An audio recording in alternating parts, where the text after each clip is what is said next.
Welcome to day 111 of our 260-day Bible reading plan. We are continuing on the 20th book of the Bible, the book of Proverbs. And we are continuing the Proverbs of Solomon. Chapter 16.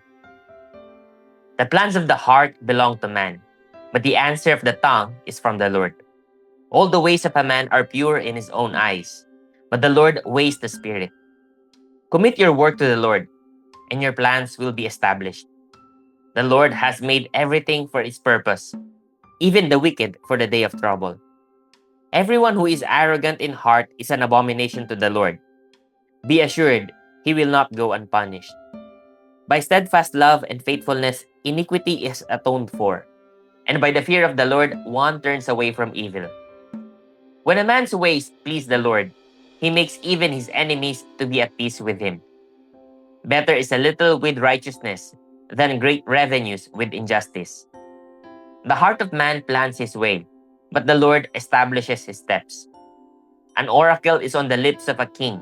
His mouth does not sin in judgment. A just balance and scales are the Lord's. All the weights in the bag are his work. It is an abomination to kings to do evil, for the throne is established by righteousness. Righteous lips are the delight of a king, and he loves him who speaks what is right. A king's wrath is a messenger of death, and a wise man will appease it. In the light of a king's face there is life, and his favor is like the clouds that bring the spring rain. How much better to get wisdom than gold?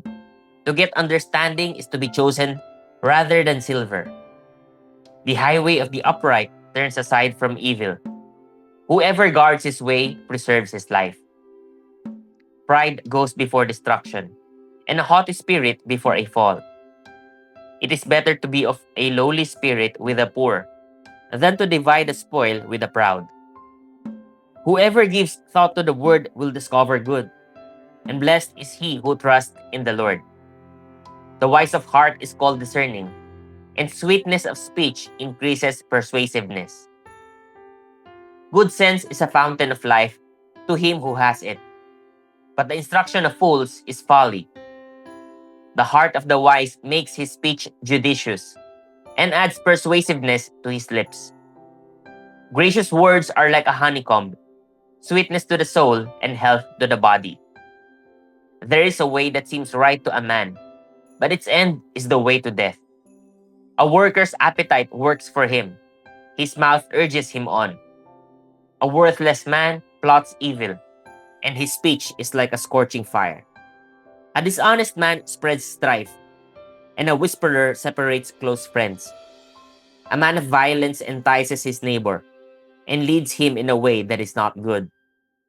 Whoever winks his eyes plans dishonest things. He who purses his lips brings evil to pass. Gray hair is a crown of glory. It is gained in a righteous life.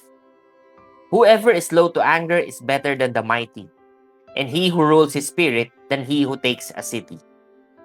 The lot is cast into the lap, but its every decision is from the Lord. Chapter 17. Better is a dry morsel with quiet than a house full of feasting with strife. A servant who deals wisely will rule over a son who acts shamefully, and will share the inheritance as one of the brothers. The crucible is for silver, and the furnace is for gold, and the Lord tests hearts. An evildoer listens to wicked lips, and a liar gives ear to a mischievous tongue. Whoever mocks the poor insults his maker. He who is glad at calamity will not go unpunished. Grandchildren are the crown of the aged, and the glory of children is their fathers. Fine speech is not becoming to a fool, still less is false speech to a prince. A bribe is like a magic stone in the eyes of the one who gives it. Wherever he turns, he prospers. Whoever covers an offense seeks love, but he who repeats a matter separates close friends. A rebuke goes deeper into a man of understanding than 100 blows into a fool. An evil man seeks only rebellion, and a cruel messenger will be sent against him. Let a man meet a she-bear robbed of her cubs, rather than a fool in his folly. If anyone returns evil for good, evil will not depart from his house. The beginning of strife is like letting out water, so quit before the quarrel breaks out. He who justifies the wicked and he who condemns the righteous are both alike an abomination to the Lord. Why should a fool have money in his hand to buy wisdom when he has no sense? A friend loves at all times, and a brother is born for adversity. One who lacks sense gives a pledge and puts up security in the presence of his neighbor. Whoever loves transgression loves strife. He who makes his door high seeks destruction. A man of crooked heart does not discover good, and one with a dishonest tongue falls into calamity.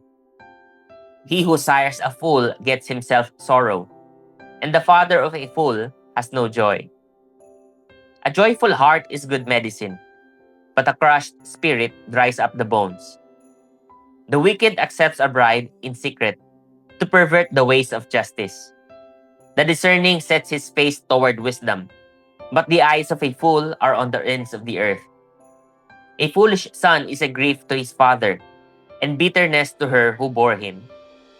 To impose a fine on a righteous man is not good, nor to strike the noble for their uprightness. Whoever restrains his words has knowledge, and he who has a cool spirit is a man of understanding. Even a fool who keeps silent is considered wise. When he closes his lips, he is deemed intelligent. Chapter 18. Whoever isolates himself seeks his own desire. He breaks out against all sound judgment. A fool takes no pleasure in understanding, but only in expressing his opinion. When wickedness comes, contempt comes also, and with dishonor comes disgrace. The words of a man's mouth are deep waters. The fountain of wisdom is a bubbling brook. It is not good to be partial to the wicked, or to deprive the righteous of justice. A fool's lips walk into a fight, and his mouth invites a beating. A fool's mouth is his ruin, and his lips are a snare to his soul. The words of a whisperer are like delicious morsels. They go down into the inner parts of the body. Whoever is lax in his work is a brother to him who destroys. The name of the Lord is a strong tower. The righteous man runs into it and is safe. A rich man's wealth is his strong city, and like a high wall in his imagination. Before destruction, a man's heart is haughty, but humility comes before honor. If one gives an answer before he hears, it is his folly and shame. A man's spirit will endure sickness, but a crushed spirit who can bear? An intelligent heart acquires knowledge, and the ear of the wise seeks knowledge. A man's gift makes room for him and brings him before the great.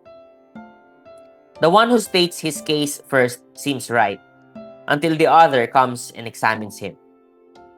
The law puts an end to quarrels and decides between powerful contenders. A brother offended is more unyielding than a strong city, and quarreling is like the bars of a castle. From the fruit of a man's mouth, his stomach is satisfied. He is satisfied by the yield of his lips. Death and life are in the power of the tongue, and those who love it will eat its fruits. He who finds a wife finds a good thing, and obtains favor from the Lord. The poor use entreaties, but the rich answer roughly. A man of many companions may come to ruin, but there is a friend who sticks closer than a brother. Chapter 19. Better is a poor person who walks in his integrity than one who is crooked in speech and is a fool. Desire without knowledge is not good, and whoever makes haste with his feet misses his way.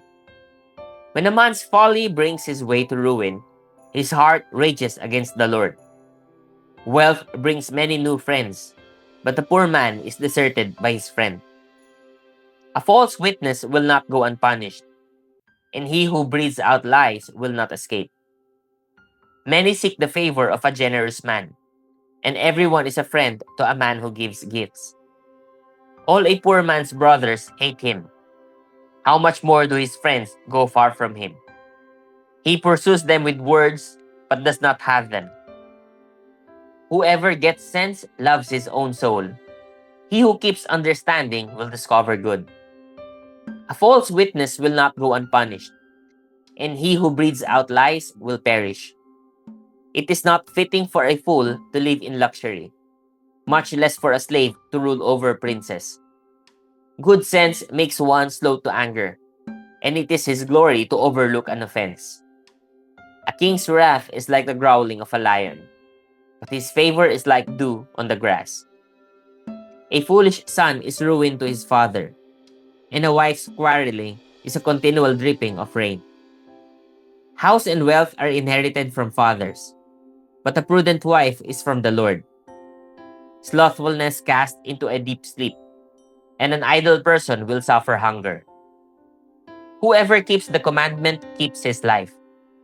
He who despises his ways will die. Whoever is generous to the poor lends to the Lord, and he will repay him for his deed. Discipline your son, for there is hope. Do not set your heart on putting him to death. A man of great wrath will pay the penalty, for if you deliver him, you will only have to do it again. Listen to advice and accept instruction, that you may gain wisdom in the future. Many are the plans in the mind of a man, but it is the purpose of the Lord that will stand. What is desired in a man is steadfast love, and a poor man is better than a liar. The fear of the Lord leads to life, and whoever has it rests satisfied. He will not be visited by harm. The sluggard buries his hand in the dish, and will not even bring it back to his mouth. Strike a scoffer, and the simple will learn prudence. Reprove a man of understanding, and he will gain knowledge. He who does violence to his father and chases away his mother is a son who brings shame and reproach. Cease to hear instruction, my son, and you will stray from the words of knowledge. A worthless witness mocks at justice, and the mouth of the wicked devours iniquity. Condemnation is ready for scoffers, and beating for the backs of fools. Chapter 20. Wine is a mocker, strong drink a brawler, and whoever is led astray by it is not wise.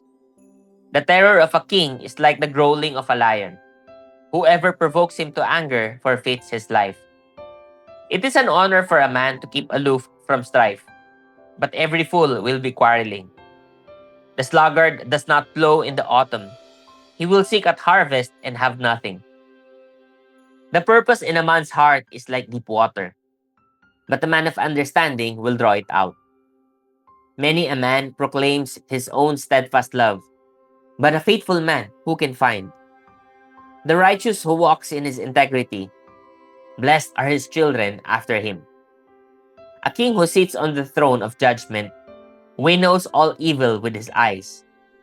Who can say, I have made my heart pure, I am clean from my sin? Unequal weights and unequal measures are both alike an abomination to the Lord. Even a child makes himself known by his acts, by whether his conduct is pure and upright.